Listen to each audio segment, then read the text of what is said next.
प्रिय विद्यार्थियों, आज हम थॉमस एक्विनास के बारे में चर्चा करेंगे।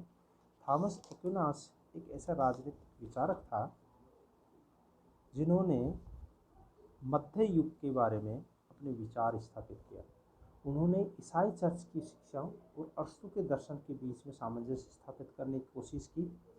उनका मत है कि जिस प्रकार भौतिक सुख की प्राप्ति के लिए राज्य आवश्यक है, उसी प्रकार अंतिम ध्येय के लिए चर्च होना आवश्यक है। अर्थात उन्होंने पारलौकिक और सांसारिक दोनों को संबंध स्थापित करके उन्होंने अपने सिद्धांत दिए। उन्होंने कहा कि पारलौकिक सुख और यह सुख दोनों का संबंध अपने आप में महत्वपूर्ण है। इसलिए उन्होंने अपने संपूर्ण विचारों में राज्य संबंधी और चर्च संबंधी विचार दिए और उसी के आधार पर उन्होंने कानून संबंधी विचार दिए। कानूनों को भी उन्होंने इसी तरह से विभाजित किया। मूल रूप से हम थॉमस एक्विनास पर सबसे ज़्यादा अगर प्रभाव किसी का पड़ा है तो वो अरस्तू का था। अरस्तू का प्रभाव इतना पड़ा कि उसको मध्य युग का अरस्तू भी कहा जाता है। थॉमस एक्विनास ने अपनी निम्न पुस्तकें थी जिनमें सुम्मा थियोलॉजिकल, अरस्तू की राजनीतिक व्याख्या, राजाओं का शासन, सुम्मा कंट्रा जेंटालाइस आदि उसकी कृतियां थी।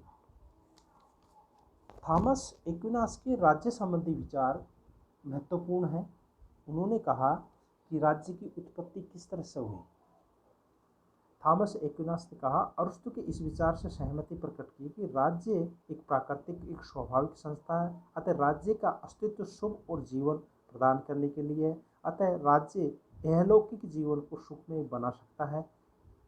एक्विनास का यह भी मत है कि समस्त सृष्टि एक अंग के रूप में राज्य की उत्पत्ति का स्रोत तो ईश्वरीय सत्ता है। इस प्रकार राज्य एक आवश्यक बुराई नहीं है, अपितु स्वाभाविक संस्था है। व्यक्ति की सामाजिक प्रवृत्ति में राज्य की उत्पत्ति हुई है। राज्य के भीतर रहकर ही मनुष्य का विकास संभव है। थॉमस एक्विनास अरस्तू से बिल्कुल सहमति स्थापित करते हुए कहते हैं कि राज्य की जो उत्पत्ति हुई है, राज्य किसी पाप का कारण नहीं है, बल्कि मनुष्य की आवश्यकता के अनुसार मनुष्य को एक सामाजिक प्राणी बनाने के लिए राज्य का होना आवश्यक है। इसलिए उन्होंने राज्य को एक स्वाभाविक संस्था माना जो जीवन में व्यक्तियों का कल्याण कर सके।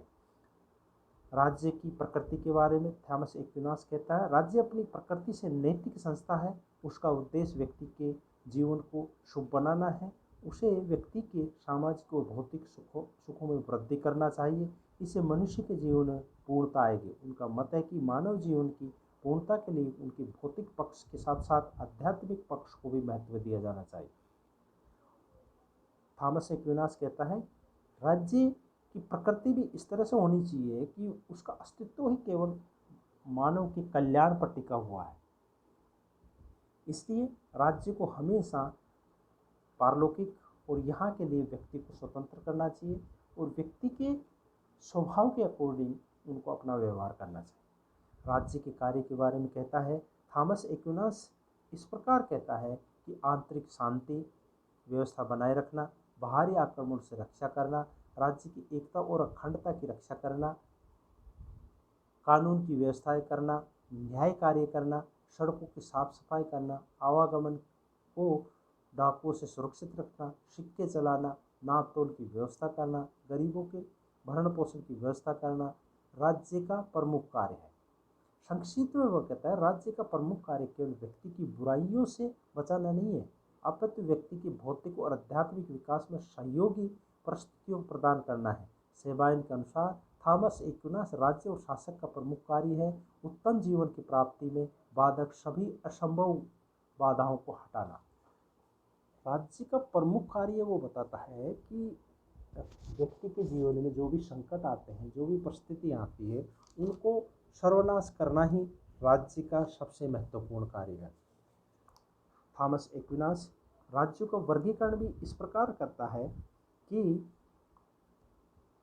अरस्तू की तरह उन्होंने कहा कि सामान्य हित पर आधारित राज्यों को वह इच्छा और न्यायपूर्ण और अपने हित के लक्ष्य को प्राप्त करने वाले शासन को वो निकृष्ट शासन मानता है। उसने 6 प्रकार के राज्य बताए हैं। वह निरंकुश शासन तंत्र को सबसे खराब शासन मानता है। उसकी यह दृष्टि राजतंत्र से भ्रष्ट होती है। उसके अनुसार कुलीन तंत्र और मध्यम वर्गीय जनतंत्र और सामान्य तंत्र और लोकतंत्र का क्रम आता है। उनका मत है कि राज्य में राजतंत्र को सबसे अच्छा शासन मानते थे, जिससे कि समाज में एकता बनी रह सकती। राजतंत्र से एकता बनी, अतः एकता लाने के लिए शासन की बागडोर एक व्यक्ति के हाथ में होना चाहिए। समाज का कल्याण भी उसी व्यक्ति में हो। जैसे शरीर में एक आत्मा के माध्यम से सभी को, हृदय के माध्यम से सभी को नियंत्रित किया जा सकता है। मधुमक्खियों की रानी मुख्य रानी होती है, उसी तरह ब्रह्मांड में ईश्वर होता है। इसी प्रकार राज्य में एक व्यक्ति का शासन होना उचित है और इस अंतिम सदृश्य को एक्विनास सार्वत्रिक महत्व देता। उन्होंने कहा कि राजतंत्र सर्वश्रेष्ठ शासन है क्योंकि वह ईश्वर शासन का सार्वत्रिक प्रतिरूप है। अर्थात थॉमस एक्विनास कहता है कि शासन व्यवस्था का एक व्यक्ति में शासन होना और वह शासन भी सामान्य जनता के हित में होना सबसे महत्वपूर्ण, सबसे सर्वप्रमुख, सबसे अच्छा शासन माना जाता है। लेकिन वही अगर उसका विकृत रूप हो जाए, तो अगर एक व्यक्ति का शासन हो और वो खुद के हित में किया जाए तो वह वो सबसे बुरा शासन मानता है। वो अरस्तु से, थॉमस एक्विनास पूर्ण रूप से अरस्तु से सहमत थे, लेकिन उन्होंने, अरस्तु ने पॉलिटी को सबसे महत्वपूर्ण अच्छा शासन माना, जबकि इन्होंने राजतंत्र को सबसे महत्वपूर्ण शासन माना। थैंक यू बच्चों, धन्यवाद।